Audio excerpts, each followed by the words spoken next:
What's up, guys? Welcome back to the channel. As you can see, we got the R34 back, and it's been away for about a little under 2 weeks or so. So now all the fab work is done. There's cousin Andy wanted a couple things done. So it's downpipe, dump tube, this new intake, and the intercooler piping, and then the radiator fabbed up, the radiator pushed back so it could clear the bumper, and as well as the exhaust for I guess the flex pipe needed to be adjusted so that the exhaust would be coming out the spot he wanted it to. So right now I can't really show you much, but we're gonna drive over to the garage, take the bolts off, and show you guys the actual intercooler piping.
In the garage now, and as you can see, bumper has been removed. Cousin Andy is making a ruckus over there in about 30 seconds, 15 seconds. All right, he's somewhere there. There you go, you see him. So anyways, the car is back from fab, and let's take a look at some of the work here. So there was a couple things I needed to get done. What's up, Cousin Andy? Yeah, so basically got a new intake. Minus the filter, that's all. That's gonna be for later.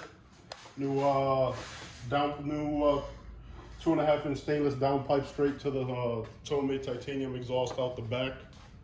Got the new Turbo Smart blow-off valve here with it has a Turbo Smart blow-off valve here, and we also relocated the intake air temp sensor right under there, because before this car brought it on the intake, which is not a recommended location for the sensor, because you need it to be on before the throttle body. So from here we got a new hole cut, because this the GTTs, there's no way for you to get it down through the subframe under there, because you have some obstructions down there. So we came down, new hole down to the intercooler, and the intercooler as well is tilted forward a little bit so it clears the bumper perfectly. And we also got a new reinforcement bar made for the intercooler. So it's kind of a sort of a V mount. It's like kind of tip back in the bottom and forward in the top, but it has a slight slant. We got like I said, the new reinforcement bar for the intercooler. That thing it's nice. Yeah, it's tacked on to the front frame. And same thing on this side. This side, the original hole that was on the car was reused. Came up through here, down, welded a 90 onto there's a 90 welded onto the turbo. And what else did he do? Also, I got the guy to close out the old holes here, as you can see. So that way, when I get the engine bay painted, the body man could put some filler over that and make it look a little nicer. But I plan on getting all these useless threaded holes covered up to get it all smooth and the same color as the car. And then I don't know, you want to show them, because he got the exhaust is also perfect. Like I took him my new unboxed Tomei, and it's piped perfectly down under the car, like basically like OEM. It's Yeah, I have some clips you guys already saw when we were parked up. Maybe we could push the car forward a little bit.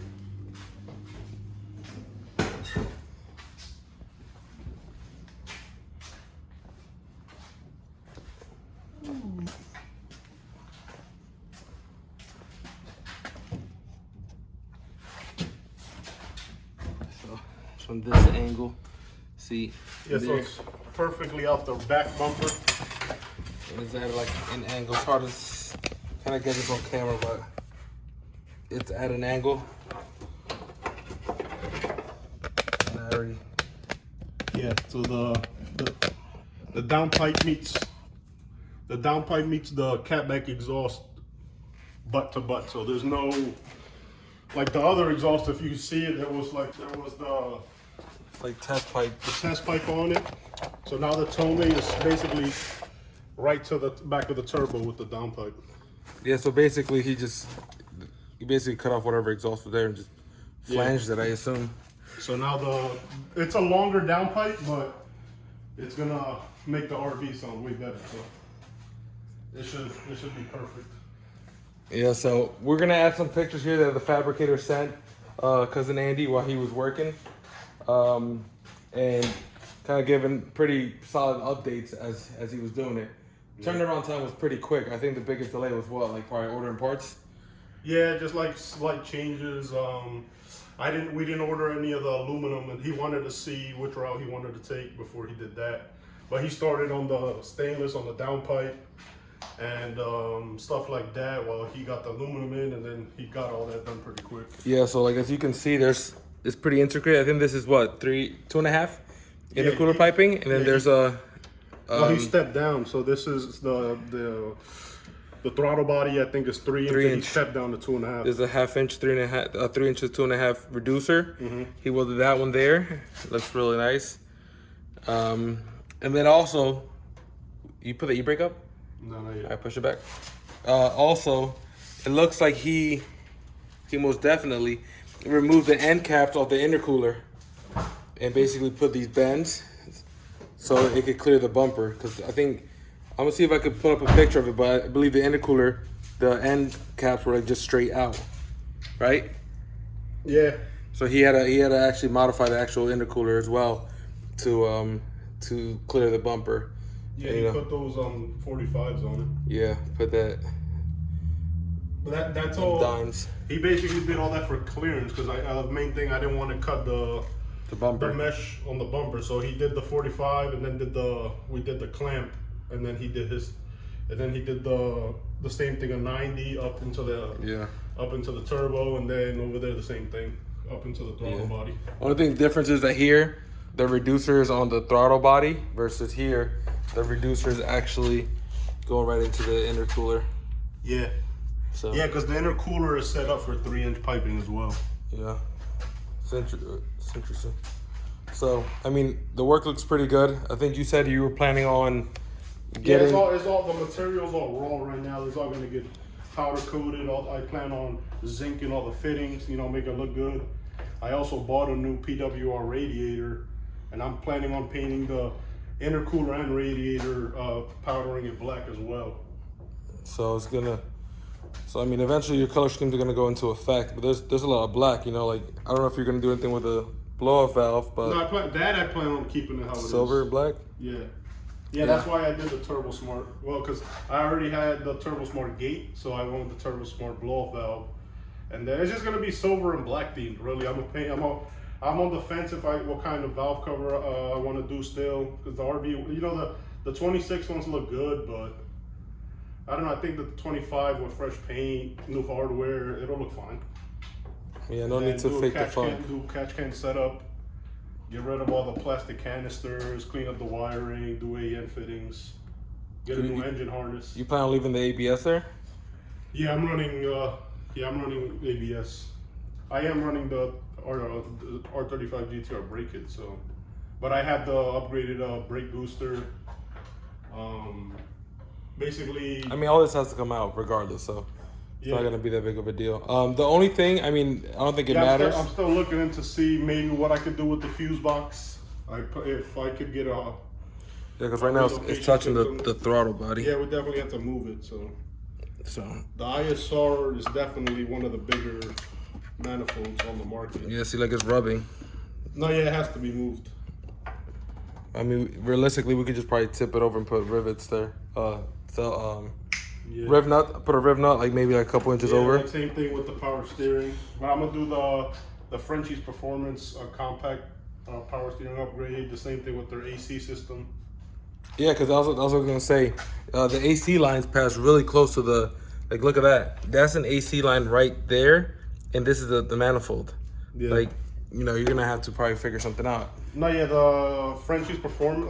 All the companies that I'm working with are all from Australia, and they already have these designs down packed. So like Frenchie's, I'm gonna get their new core, the fan. For the AC system, it comes with all the hardware from the firewall forward. And then same thing with their power steering, it comes with the pump, the same thing, the compact reservoir, and then the AC system comes with the new pump, just to freshen up everything basically. Yeah, so yeah, I guess next thing would be, I guess, do you have all that? No, that I could that I'm gonna order like before the car starts coming back from paint. I kind of would say that it's better off for us to order that now, so we can know. So you have everything, we mock it up, and then that way we could just circle what bolt holes you want them to remove and which ones to keep. Well, it's the same thing. It's just a 90-degree bracket. You just we could even. Well, that's what I'm saying. So we know for a fact. Yeah. Because once this thing is painted, it's gonna be kind of tough to then start drilling holes and put rib nuts on it. Yeah. I mean, if that's what needs to happen, that's what needs to happen, you know. But it might save some time and preserve the paint a little bit better if we don't have to kind of start drilling holes and doing stuff afterwards. Yeah, but it's all basically like OEM replacements. It's nothing like crazy custom. Yeah, I mean, if you could confirm that it bolts up to the same things, you know, we'll just it's you could bolt it up wherever. It's a much compact more unit because it's meant to work with top mount. Yeah, top mount turbo kit. So okay, they got it down packed. So that's the only thing really that we would have to drill is this, the catch can, and so you heard it here, and then probably to the. If we rewind to like the first episode, we said, yo, you should take this to Fab first, right? Basically. And then you were like, oh, we should take it to Fab now. So we don't want to go through this road again. Nah. Because the next thing to do here is just take it apart and get it ready for bodywork and paint. Yeah, basically. There's nothing we got to do, is there? No, we just gotta take basically how we had it. We gotta disassemble the front end, take the intercooler off, radiator off, pull the swap out, clean up, pull everything out, and then just take it off to the body. Yeah, so we're gonna have to, as we take things off, like obviously, like, this is just raw metal here, so like that and the intercooler piping. So we're gonna have to make piles of what needs to go to powder coating, what needs to go. No, but this is this just releases the intercooler. This is on the frame of the car. But it's bolted in right there. It's bolted in right here. It's a bolt and nut. Yeah, if it comes off, then yeah. Yeah, because you don't want to leave that like that unless you wanted to get it painted to match the engine bay. Yeah, most likely. Yeah, I'll probably just paint it. Depending what I do with these pieces. And you could probably almost, I want to say, because this was obviously cut up to fit the intercooler, but you could, if you could get your hands on a new one, so you that's the same thing. The new one is thick, so it would hit. We would have to do the same thing. But is this cut in the back? It's cut underneath, top and bottom. So it would just like be a little bit more style. But I guess you're right. Mm-hmm. It's not really gonna make a difference. Yeah. Yeah. So, I mean, we went a couple steps forward and backwards and forward again. I don't know where we stand today, but at least the fab work is done. So now when the car comes back, we don't really have to send it out. And it was also easier for the fab guy not having to worry about like messing the paint and like stuff like this. He did a really good job cutting the hole here. Yeah. So I mean, he was careful with it, but you know, it's better that it's not with fresh paint. Yeah, and all those holes I plan on getting little gaskets, cleaning it up. But yeah, it's planning just probably when we pull the motor, you know, cleaning up the motor, putting new gaskets on it, because it's already it's semi-built motor already. The car was making close to 500. I plan on keeping it the same. So yeah, so basically, now that I'm thinking about it, we took everything out, we put new things in. Now we gotta do it all over again. Yeah, because the motor is gonna get new belts, new pulleys. Well, no, because we need to take it out. You gotta drop the motor, transmission, drive shaft. Yeah, all that's coming out because, you know, I got a new LSD, I got a new clutch. Yeah, so all right, so I mean, It's gonna be all fresh. biggest part of this, you know, this video is obviously the car's back from Fab. This is a pretty cool thing here.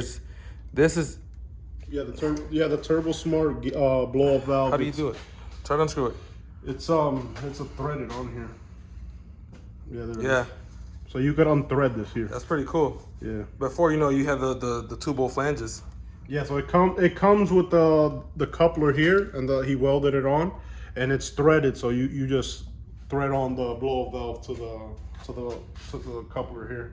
Wow, Yeah. it's pretty cool. So how you feel about it?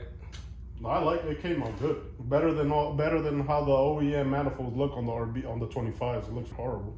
Yeah. But yeah, once I get everything coated, get all these lines corrected, you know, clean it up, get it looking presentable, and with fresh paint, all new hardware, everything powder coated, new headlights, all new components. The car's gonna look brand new because everything's gonna be new. Yeah. So with that being said, guys, thank you for tuning in. We'll see you guys on the next episode where We start ripping it apart. see you on the next one.